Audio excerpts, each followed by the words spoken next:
సస్యాన్ని కాపాడడం నా బాధ్యత.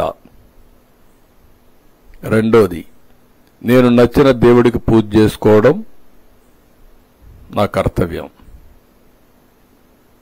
అట్లని చెప్పి వేరే మతాలను ఎప్పుడు కూడా నేను ద్వేషించడం కానీ అపచారం చేయలేదు.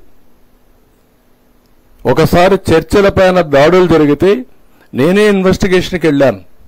మెదక్, తాడేపల్లిగూడెం రెండు కూడా చాలా స్టబన్గా యాక్ట్ చేసి మళ్ళా అలాంటి సంఘటనలు పునరావృతం కాకుండా చేశాను. మత సామరస్యాన్ని కాపాడాం. ఇప్పుడు మీరు చేసింది ఇన్ని చేసి ఇష్టానుసారంగా బాధ్యతారహితంగా భక్తుల మనోభావాలు దెబ్బతినే విధంగా చేసిన అపచారాలన్నీ కప్పిపుచ్చుకుంటూ ఎదురుదాడి చేస్తే తప్పు ఒప్పైపోతుందని, అపచారం ప్రజలు మర్చిపోతారని, లేకుంటే వేరే వాళ్లపైన మీరేదో నెపం చేస్తే ఇవన్నీ జరిగిపోతాయనే పరిస్థితికి మీరు వచ్చారంటే ఎక్కడికి పోతున్నారని అడుగుతున్నా. ఏంటి మీ ధైర్యం? ఏమనుకుంటున్నారు మీరు? ఇంత అపచారం చేసిన తర్వాత కూడా ఇప్పటికి కూడా మీలో ఒక్క మాట రిపెంటెన్సీ రాలేదంటే మిమ్మల్ని ఏమనాలి? మిమ్మల్ని ఏ విధంగా ట్రీట్ చేయాలి? ప్రజలు ఏ భాషలో చెప్పాలి? ఇంకా ఏ విధంగా వాళ్ళు రియాక్ట్ కావాలి? ఇప్పటికే మనోభావాలన్నీ దెబ్బతిని ఒక్కొక్కరు ఎమోషన్లు కుంగిపోయే పరిస్థితికి వచ్చారు.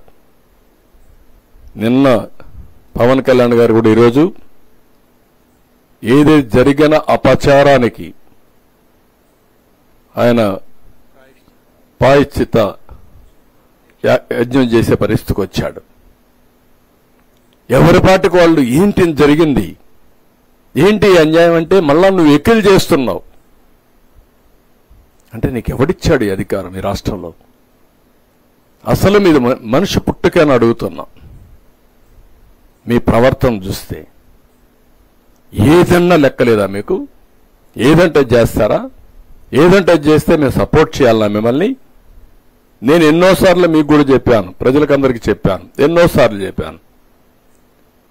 ఒక వ్యక్తి నేరస్తుడు, అందులో కూడా కరుడు గట్టిన నేరస్తుడు, రాజకీయ ముసుగులో ప్రజల్ని మోసం చేయడం కోసం వచ్చినప్పుడు ఒక పేపర్ పెట్టుకొని, ఒక టీవీ పెట్టుకొని విషాన్ని జింపుతూ అబద్ధాల్ని సత్యాలను చేయాలని ప్రయత్నం చేసే పరిస్థితి వచ్చినప్పుడు చాలా ప్రమాదం ఉంటుంది.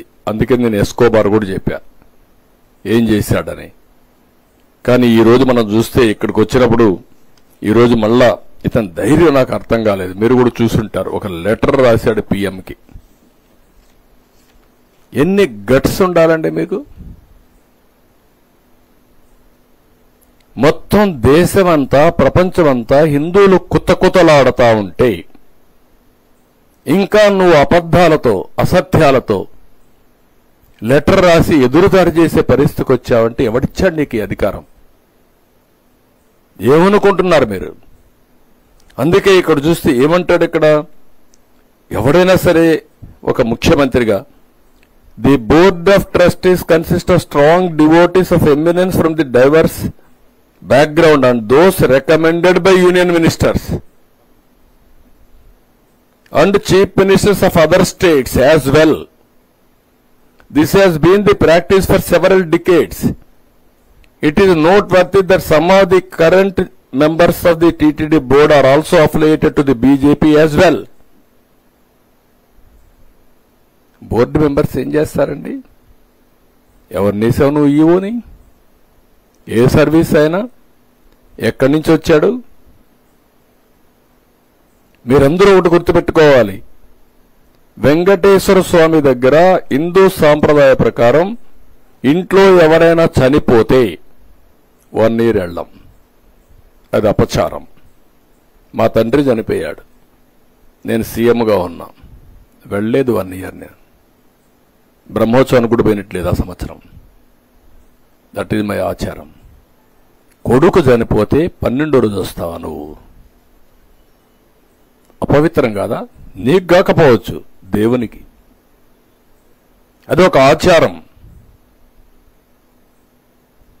మీరు ఎప్పుడు కూడా గుర్తుపెట్టుకోవాల్సింది, సోనియా గాంధీ వచ్చి అఫిడవిట్ ఇచ్చారు, నాకు దేవుని పైన నమ్మకం, దర్శనం చేసుకుంటానని. Abdul Kalam president of India ఒక అఫిడవిట్ ఇచ్చాడు, నేను వెంకటేశ్వర స్వామి పైన నమ్మకం ఉంటుంది, నేను దర్శనం చేసుకుంటాను. వాళ్ళకంటే గొప్పోళ్ళ మీరు? ఎందుకు ఇవ్వలేదండి?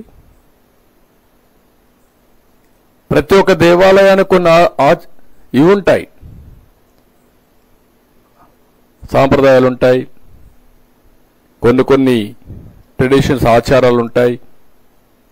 ఒక ఇంట్లో మనం పూజ చేయాలంటే, వెంకటేశ్వర స్వామికి ఇంట్లో పూజ చేయాలంటే సాంప్రదాయ ప్రకారం అన్ని విధాలా ప్రక్షాళన చేసిన తర్వాతనే, పవిత్రంగా అయిన తర్వాతనే చేస్తాం. అలాంటిది వెంకటేశ్వర స్వామి దేవాలయంలో ఇలాంటి అపవిత్రమైన కార్యక్రమాలు ఏంటని నేను అడుగుతున్నాను.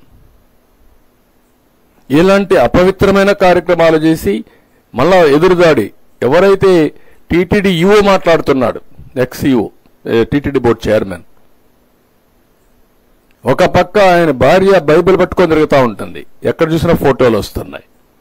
ఈయన మాట్లాడతాడు, మళ్ళీ ఎదురుదాడి చేస్తాడు. నీకు నమ్మకం లేకపోతే రావద్దు, అది వేరే విషయం. నువ్వు లేకపోతే లేరా ఇక్కడ? ఏ విషయంలో టీటీడీ బోర్డు చైర్మన్ సైడ్ నుంచి అప్పుడు భూమాన కరుణాకర్ రెడ్డి ఆయన కూతురు పెళ్లి క్రిస్టియన్ సాంప్రదాయ ప్రకారం చేశాడు, ఆయన టీటీడీ బోర్డు చైర్మన్. అంటే ఏంటి, ప్రజల్ని మభ్య పెడతారా మీరు? మోసం చేస్తారా? అంటే ప్రజల్ని ఫూల్స్ చేస్తారా మీరు? ప్రజలు అమాయకులు అనుకుంటున్నారా మీరు? నువ్వేం చేసినా మేము వినడానికి? నేను కూడా వాటికన్ దీనికి పోయి వచ్చాను, జెరూసలం. అక్కడ సాంప్రదాయాలు పాటించా, చూడడానికి పోయాను, వచ్చాను. నాకు నమ్మకం అది, పోయి వచ్చాను అంతవరకే. నువ్వు వెళ్ళు. నమ్మకాన్ని అక్కడ సాంప్రదాయాన్ని గౌరవ తిరువారూరు కేరళలో అక్కడ షర్ట్, గురువాయూరు కాదు, తిరువాయూరు.